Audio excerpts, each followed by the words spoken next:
राम नारायण राम अर्थीवर ज्याच्याकडे जास्त जीव आहे, जो चालाक आहे, तो सर्वांना बेवकूफ बनवतो। याबद्दल मी आधीही सांगितले आहे की ईशानला जागृत करणे आवश्यक आहे। जो समुद्र आहे अर्थीवर काहीही कमी नाही। 800 कोटी लोकांमध्ये 400 धर्म आहेत। त्याने धर्म निर्माण केला, तो व्यक्ती कुठे आहे? तो तर मरला। एक असा गोष्ट लोकांवर लादून गेला। एक मुस्लिम समुदायाकडून आमंत्रण आले होते। मी त्यांना म्हटले, जर अल्लाहच सर्व काही आहे, त्यांच्या इशाऱ्यावर एक पान देखील हलले नाही, तर अल्लाह जिवंत असताना एवढा धर्म कुठून आला? अल्लाहला दिसत नाही का? अल्लाह समजदार नाही का? अल्लाहला काही करण्याची हिम्मत नाही आहे, तर अल्लाहच्या नावाने जो मला धाक लावत आहे, त्याच्या नावाने जो आमच्यात धाक आहे, तो असावा नको। जर अल्लाह आहे तर अल्लाहला कारण तो का येत नाही? आपण सर्व मातापित्यांना पाचारण करतो, माताजी मला भूक लागली आहे। जर घरात माताजी असतील तर त्या धावत येतील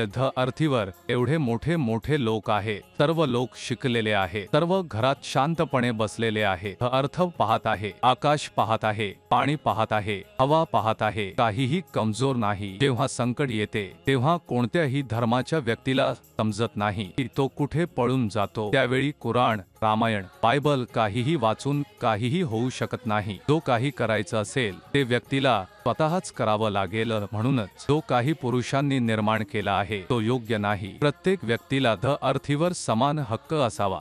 अर्थीवर 1500 लोक कसे मालक बनले? आता मोठ्या मोठ्या शहरांमध्ये दिल्ली, कोलकाता, मुंबई, चेन्नईमध्ये मोठमोठी इमारती उभ्या राहिल्या आहेत आणि अजूनही गरीब लोक कसेच राहतात। मोदीने चांगले काम केले आहे। आता थोडं थोडं मोफत देत आहे, खूप काही देत आहे। पूर्वी जेव्हा काँग्रेस सरकार होते त्यावेळेस खूप दारिद्र्य होतं। इंदिरा गांधीला मारलं, चांगलं केलं, कारण इंदिरा गांधींनी सांगितलं होतं की आपण देशातून दारिद्र्य काढून टाकू सर्वांना, आणि गरिबांना अजून गरीब केलं। तर इंदिरा गांधींना पैसे कुठून आले? ते पैसे राष्ट्राचे होते, 800 कोटी जनतेचे होते। ते पैसे आपल्याला काढून घ्यायला हवे। काँग्रेसच्या सरकारला ते पैसे कुठून मिळतात? राहुल बाबा कमी करत नाहीत, त्यांना त्याचं लेखाजोखा द्यावा लागेल। तिथेच राजा आहे। मोदी साधं जीवन जगतो, राहुल बाबा सारख्या मोठ्या घरात बसलेले नाहीत। आणि दिल्लीतील केजरीवाल जेलमधून कसा सुटला? जो अज्ञानी चोर आहे तो कमी चोरी करतो, आणि जो शिकलेला चोर आहे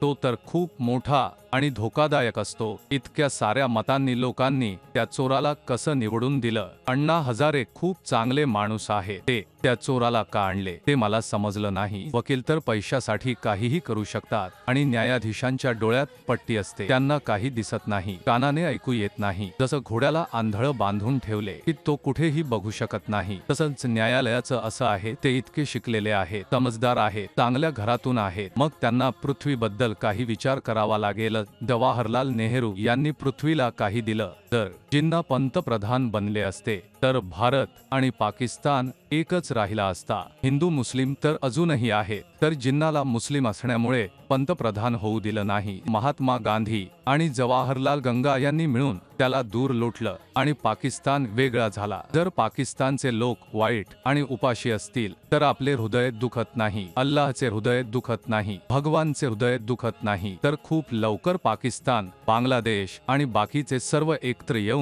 एशियाई ब्लॉक बनवतील आणि अमेरिकेला शिकवतील। जर अमेरिका सुधारली नाही तर आपण त्याला मारू। ऐकले आहे की अमेरिकेकडे खूप पॉवर आहे, तर त्यांना सांगा एक रॉकेट मला मारा, मी तयार आहे। मी पाहू इच्छितो की त्यांच्या रॉकेटमध्ये अधिक पॉवर आहे की जे मला ध्यान करून मिळालेली शक्ती आहे। ह्या चॅनेलद्वारे सर्व लोक ऐकत आहेत, सर्वांना माझं बोलणं ऐकू येत असेल। आता मी सर्व भाषांमध्ये स्पॅनिश, इंग्रजी, जर्मन, तेलुगू, मल्याळम, कॅनेडियन सर्व भाषांमध्ये सुरू केलं आहे। तर आता पाहायला हवं की आपल्याला कोण मारणार आहे? जो मला जन्म दिला, जर तो मला मारणार नसेल तर जो पृथ्वीवर आहे तो कसा मला मारू शकतो? माझ्याकडे जी ताकद आहे त्याच्या माध्यमातून मी सर्व काही करू शकतो। ही ताकद माझ्या महागुरूंनी मला दिली आहे आणि निसर्गाने, आकाशाने मला दिली आहे। याचा अर्थ असा नाही की मी मनमर्जीने काहीही करणार। सुंदरवनात ज्या झाडा झुडपं, प्राणी आणि कीटक आहेत. त्यांचा कोणता धर्म नाही, त्यांना शाळेची आवश्यकता नाही, त्यांना रुग्णालयाची आवश्यकता नाही. त्यांचा अन्न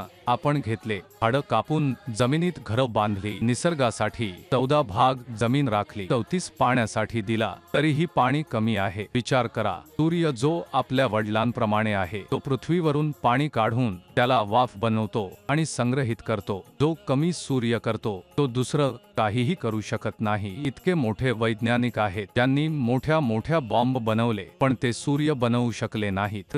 त्यामुळे सर्वांना विचार करायला हवं. पुरुषांच्या द्वारा तयार केलेला धर्म असावा असं नाही, पुरुषांचा संविधान असावा असं नाही, निसर्गाचा संविधान असावा आणि पृथ्वीवर प्रचंड प्रमाणात व्यक्तीच्या मालकीचा हक्क काढून टाकावा. हे पहिलं पाऊल लोकांना विनंती आहे. त्यामुळे एका ठिकाणी बसून बोलण्याचा वेळ नाही. पृथ्वी राहील पण माणूस नष्ट होईल. आता जे अरब देश आहेत जिथून तेल मिळतं, त्यांच्याकडे तेल कुठून आलं? त्यांच्याकडे ही झाडं आणि हरितताही होती, पण ती सर्व कुठे गेली? आज समुद्र रेतीत रूपांतरित झाला आहे आणि जे जीवजंतू होते ते सर्व तेल बनले. हिंदू धर्म कुठून आला? तो आकाशातून आला का? समुद्राच्या आतून आला का? पृथ्वीच्या भूकंपातून आला का? जितके धर्म बनले आहेत ते कुठून आले? ते झाडझुडपाप्रमाणे फळ बनून आले का? त्यांना तोडून काढता येईल का? हे माझं धर्म आहे, हे माझं गीता आहे, हे माझं बायबल आहे, हे माझं ग्रंथ आहे, असं झालं का? प्रत्येक व्यक्तीला विचार करावा लागेल. एक ना एक दिवस प्रत्येकाला मरण यायचं आहे. जर तुम्ही सुधारले नाही तर तुम्ही मरणारच आहात. ही पृथ्वी उलटून जाईल, वरची गोष्ट खाली आणि खालीची गोष्ट वर जाईल. सर्व लोक